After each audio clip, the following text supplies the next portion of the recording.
Put me in the game, coach. It's the anthem of everyone who has ever sat on the sidelines of life and felt like you deserve to be out there. You felt like I have something I can contribute. It's about helping the team, like I see the team behind. I know I got something for them. Coach, put me in the game.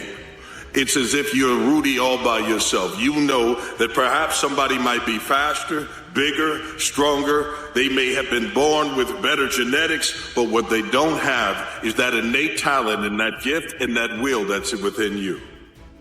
Put me in the game. So this is what it's like. The gift I want everybody to receive is you can get good at anything you set your mind to. But do you actually set your mind to it? Do you have that inhuman level of follow through? Do you keep pushing and fighting long after it stopped being fun, deep into boredom, because you have a why? You know why you're doing what you're doing, and you're just driving towards that. And when you have that, you can accomplish this extraordinary stuff. You know, if you take people, and I've told you this, and you expose them voluntarily to things that they are avoiding and are afraid of, you know, that they know they need to overcome in order to meet their goals, their self-defined goals. If you can teach people to stand up in the face of the things they're afraid of, they get stronger. And you don't know what the upper limits to that are, because you might ask yourself, like, if for 10 years, if you didn't avoid doing what you knew you needed to do, by your own definitions, right, within the value structure that you've created, to the degree that you've done that, what would you be like? Is an anthem. It's a mantra for everyone that's been an underachiever because they weren't given an opportunity. So you got to go out and you got to take it. The only way that you can take it is that you put in the hard work and you put in discipline, and that discipline is getting up early in the morning. I hit the gym, I put in the cardio work, I eat right, and when I get done with that, and at the end of my day, I make sure that I sit and I look at my goals and I remind myself, this is who I'm becoming. Get back to living your life. Because at the end of the day, most of us gonna realize this. We wasted our life for a person, for people, for a job, for whatever in this world that could give a damn about us. And life is too short to settle. Life is too short to suffer. Life is too short.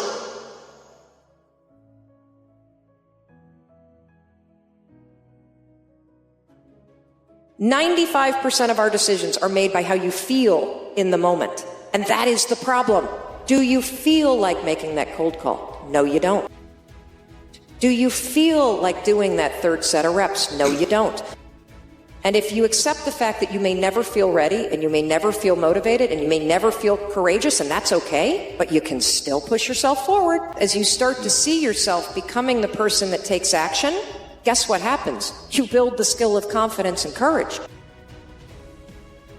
We got to be excited about the future. We got to do things that make us want to live. It cannot always be about problems every day. I mean, do you want to wake up every morning and everything's just a problem? Well, what inspires you and what makes you excited about the future? There's got to be some things like that.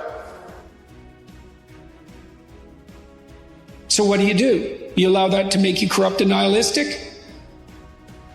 Not if you think that it's the corruption and the nihilism that's the problem. So you're obligated to be optimistic in some sense, despite the evidence. And that's faith.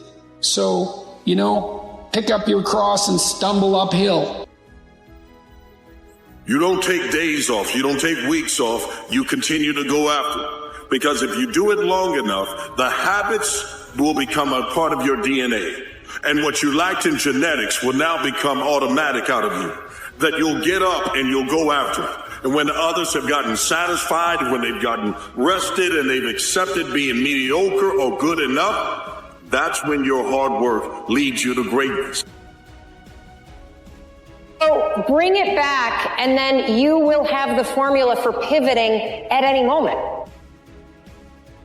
You time travel forward a year. You investigate the patterns that you have that are giving you the result that you want, and then you back your ass up to right here, right now.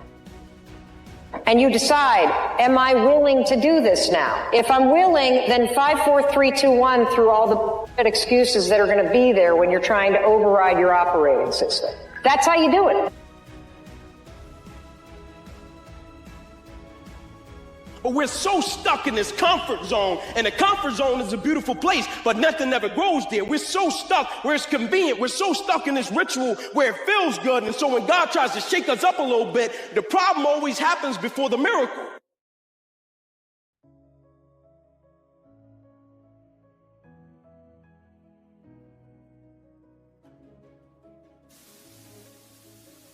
Don't ever quit.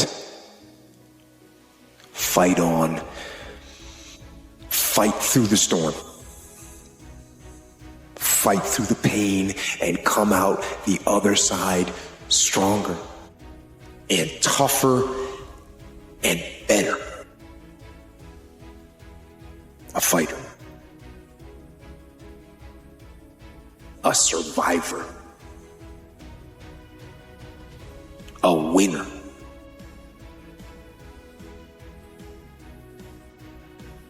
Victorious. And free from that storm. And so I love the process. I love it. I love working for what I want. I love the sacrifice. I love the dedication. I love the commitment. I love that. Everybody wants the prize. Nobody wants the process. Everybody wants to be a diamond. Nobody is willing to get cut. Everybody wants to go to heaven. Nobody wants to die. It's my duty to give my all. And when I give my all, it doesn't become a play, it becomes a promise. Somebody's got to face you with that mentality of put me in the game. Coach, the coach can be a boss at your job. Put me in the game. I'm here to bring something to win. It's not about myself. It's about what's in me, demanding to be more. And whatever the gap is between me being good and me being great, I'm trying to close it. You've got to have a mindset that is bigger than just you.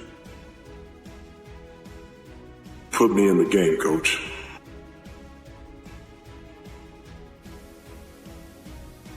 Free from the darkness.